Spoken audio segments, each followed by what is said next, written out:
and welcome back to the KCC channel. I'm Rob, and I hope you are having a wonderful day today. Now, before we get into this one, let's have a little bit of fun. So down in the comment section below, would you rather have the ability to see 10 minutes into the future or 150 years into the future? Let me know what you pick and why in the comment section down below. Today, we're jumping into some malicious compliance. Our first story today comes to us from Ancient Educator 76. Ma'am, you can't just not pay your medical bills, you need to pay. Cue capital letters M and C. Let's jump right in. This was told to me 43 minutes ago by a colleague I respect, admire, and regret that this is one of our last lunches together. Her stories, her life is more entertaining than any show on any streaming device. Totally binge-worthy. Finally, she throws one up there that not only fits this sub, but she let me use as well, saying, "Go to town." Well, let me get my man about town clothes on. I had a shooting headache, worst I ever had. I didn't want to go to the ER, but I had to. This was the worst feeling of my life. My blood pressure was 260 over something, I don't know. I get into the room and the nurse was pretty good, but it took a while to get the doctor in. Butthole Doc finally shows up, and I am trying to describe my feeling, my headache, the feeling of a weight on my chest, super heavy. He thought I was faking it. I wasn't. He tried to give me morphine, and I told him I'm allergic. I am. He thought even more so that I was faking it to get pills. I don't even know how rejecting morphine gets me pain pills, but okay. He was a total butthole every step of the way. He didn't listen to me when I talked, and every time he came into the room, my numbers kept spiking again. The people there said to my husband, "You've got to calm your wife down," like that's his effing job or something. Every time the doctor came in, my EKG went up. We wound up barring him from the room. Seriously, OP, I'd rather have had a chimpanzee, anybody in here instead of that guy. Anyway, they finally get the guy out of there and a new doc in, which took a while, but I'm glad they did. When this doctor mentioned the other doctor, my numbers spiked again, blood pressure up. I found out I was having a panic attack and just didn't know it. So anyway, I get treated, head home, and about a month later, I get the bills from the ER, and of course, Butthole Doc. I pay all of the other bills I receive, but I'm thinking of not paying this one. Because he didn't treat me, just tried. My husband and I discussed it back and forth for a couple weeks, and in the meantime, I keep getting calls from his doctor's office. "Ma'am, I understand that you saw a different doctor there, but he did treat you, he consulted with you, he attempted to diagnose but you refused." And more garbage that rang true, but still tasted, well, like garbage. I didn't tell her I wasn't intending to pay. I just told the truth that I didn't have the money right now. She keeps calling every single effing day. Each time I pretend I'm not frustrated by the calls and repeat the same spiel about not having the money. She got frustrated by my repetition, probably, and said, "Ma'am, you can't just not pay your medical bills. You need to pay." Oh yeah?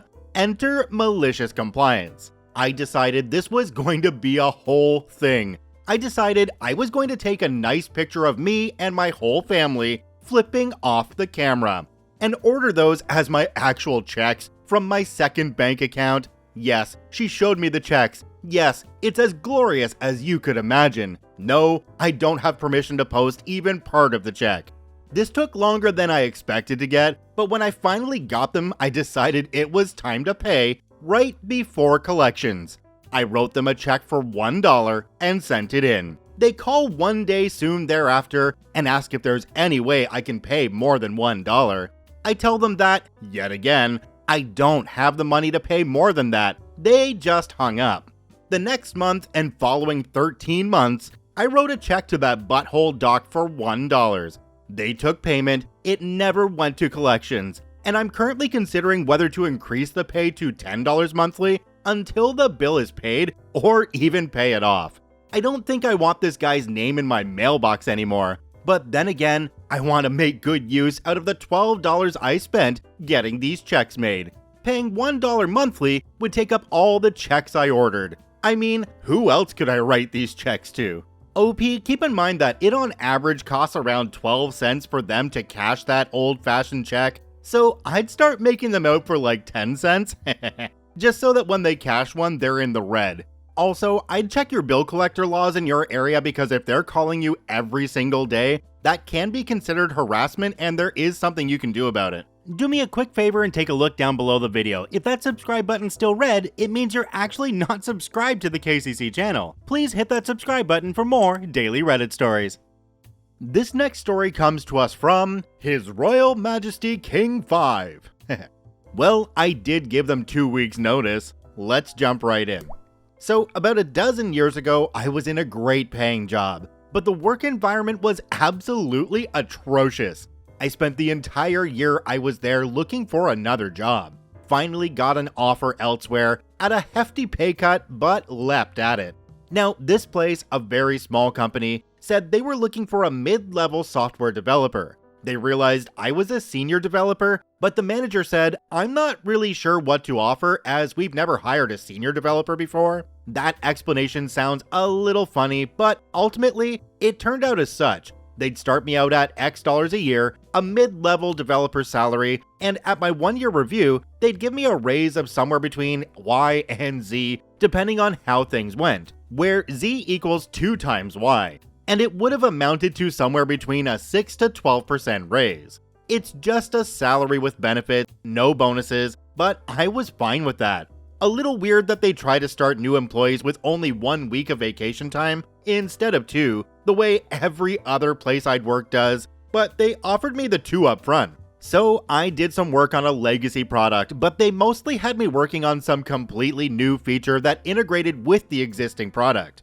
A year goes by and I like the place. It's small, but the team is good, and they had me move them to using Eclipse. They were using a text editor, albeit a text editor that had a very convenient compile this source file now feature. Most of the team loved it, and the assistant manager was so delighted with the IDE that she stated, "I'll give it up when they pry it from my cold dead fingers." So I do a little work on the legacy project, I do a lot of work on the new project, and I work on some customer conversions, converting their data to work with our software when they were on different software before. I also did refactoring, trying to, actually make use of parent and child classes properly, rather than relying on the massive amount of copy-paste and code duplication that existed there. Me and one of the other guys, call him Z, who was my mentor to the company, but I was his mentor in furthering his programming style, tried to convince the manager to let us set up a source control system. The current system was that everyone worked off a single copy of the source code on a shared network drive, which was backed up to tape every night. The manager resisted. We even suggested he let us take one of the old junk PCs from the storage room and set up a very small repository just to experiment with and make sure it worked as we planned. Hello world and programs and files of that small scale before trying to move their stuff to it. Manager wouldn't budge. My review is late, several months late, but we were busy, and the manager said it was the most busy year he recalls them having. Also, I'd scheduled my 2 weeks of vacation so that I could fly out to visit my parents. During this time, I'd gotten calls about other jobs, but I mostly blew them off. I knew for a fact where my salary would be when I got my review, and I was happy with that.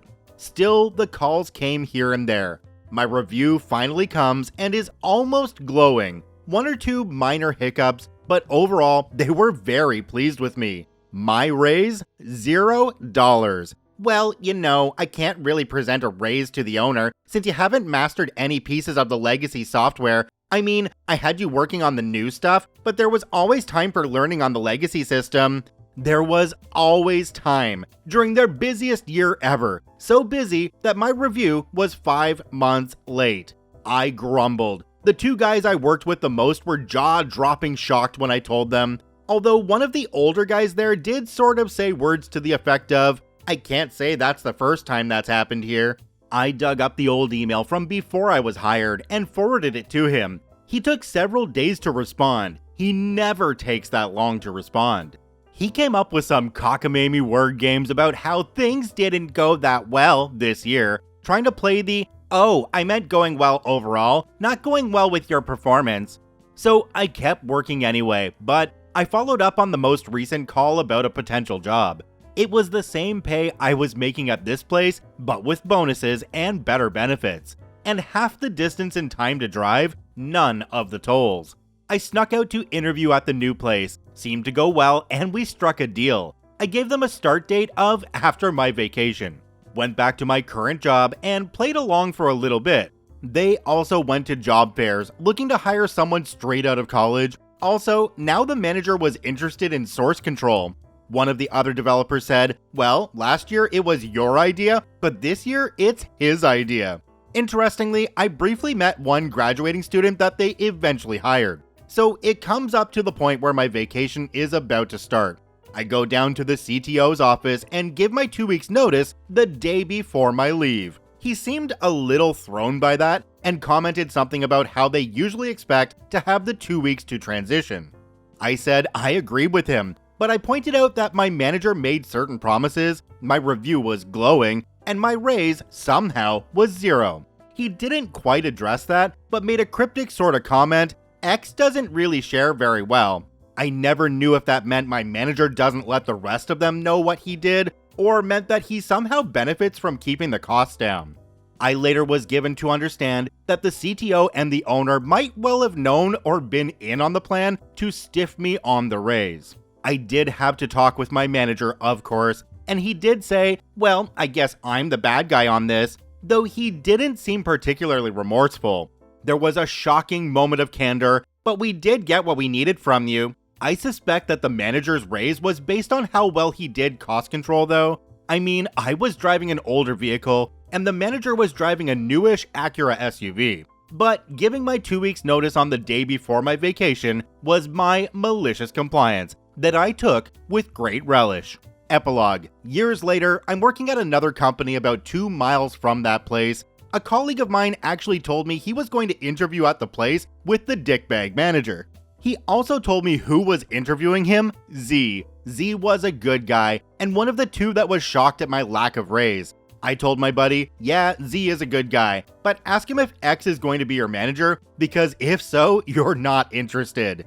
Z actually told my colleague, yeah, OP was great, and while I was his mentor at the company here, I felt more like he was a mentor to me. X did screw him, but don't worry, X isn't part of the picture for this job. Also, that new person we hired, she says she can always tell when she runs into OP's code. The code style is so much better. My colleague ultimately didn't take the job with them though.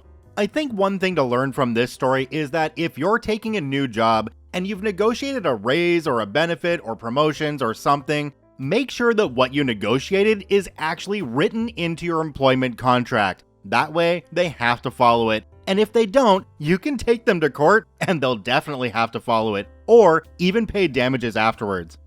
This next story comes to us from Broken Brainiac. If we have to throw food away, I'll take the trash out, just not to the dumpster. Let's jump right in.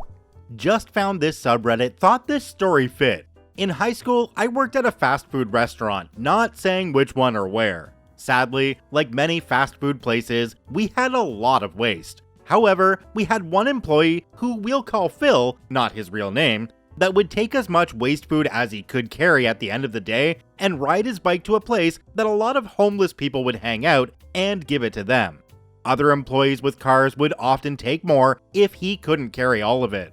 There was nothing wrong with the food, it was just called waste because it was cooked and not sold. At one point, someone high up in the corporate part of the restaurant decided to try and cut costs by minimizing waste. Their strategy was to require us to throw away all unsold food at the end of the day, with the idea being that employees wouldn't cook extra food to take home, so we would waste less. Now, the general manager at this restaurant was very by the book and never deviated from any official rule. The new food waste rules were no exception. She would stand there at the end of the day and watch as the employees put all of the extra food into the trash can. Phil, determined to continue his nightly food donations, found a loophole. Every night, right before we closed and threw away food, Phil would take the trash out, then put a clean trash bag in the can.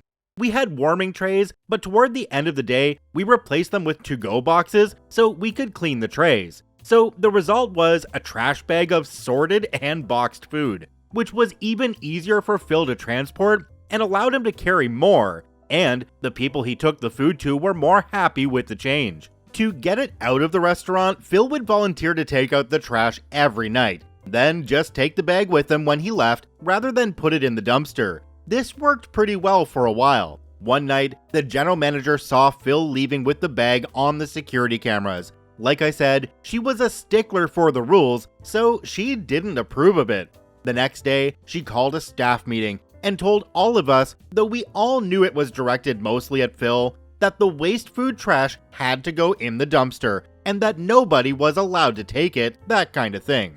Phil did not care. He continued his routine, albeit with a little more sneaking, until the manager saw him doing it again. The fallout? Phil was fired for stealing company property or something like that.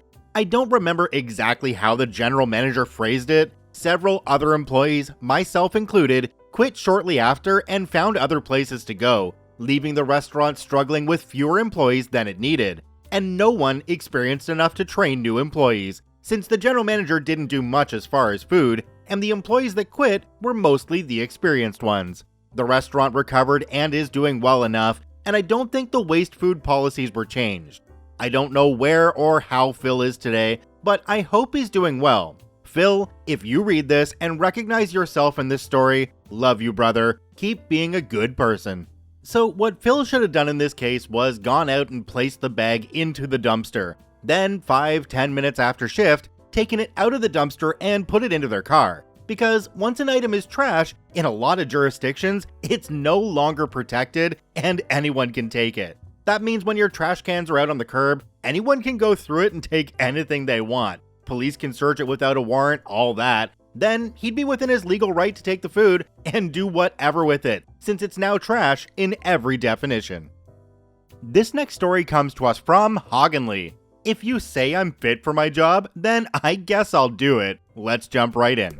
This happened to my mom about 10 years ago. My mother was a legal secretary and worked for one of the biggest law firms in my country for over 15 years. At the point of this story, she was about 2 years from retirement. She had noticed a deterioration in her eyesight and was struggling to work on the computer, read, or do most of her day-to-day work. The firm sent her to an affiliated doctor who said she was absolutely fine and can continue working. But as she was struggling, she decided to pay privately for a specialist, who immediately told her that she was no longer fit to drive safely, let alone accurately read or use a computer, as she had multiple degenerative eye conditions. The specialist told her to minimize time on a computer to an absolute minimum, as it was triggering migraines and other problems. She brought this report to the firm and requested either a change in her job requirements or to go on leave until she was fit to work again. But of course, the firm had their own report. They said she was exaggerating and could absolutely keep working. But they very kindly told her that she only had to work on the computer 4 days a week from now on. 1 day a week, she could just do filing. How generous. So she kept doing her job, but wouldn't you know it, when she was binding files for court, they were just a mess. Filing? Wow, can't find anything. I know that she disliked several of the lawyers. My mother grew up poor and had to leave school young to work, so being uneducated, she wasn't always treated with much respect. So she was happy enough to deal with their anger, but she was very friendly with most, including one particular lawyer who may or may not have mentioned some tips to my mother on how to deal with the problem, and what she was entitled to after working there for so many years. When the higher-ups inevitably called my mother in about the terrible work, she presented quite a compelling case on her rights, safety in the workplace, disability leave, etc. Long story short, she got fully paid medical leave until she retired, back paid for any time she took off for doctors and hospital visits. Well, I'm glad that OP didn't just take the first doctor's report with blind acceptance. You see what I did there? OP's mom didn't. Okay, I'm sorry if my humor is a little short-sighted. I just like to think that I have a good eye for things that'll make you all laugh. Check out all 4 OPs linked in the description down below. I thank you for watching. I hope you have a wonderful day, and we'll see you tomorrow.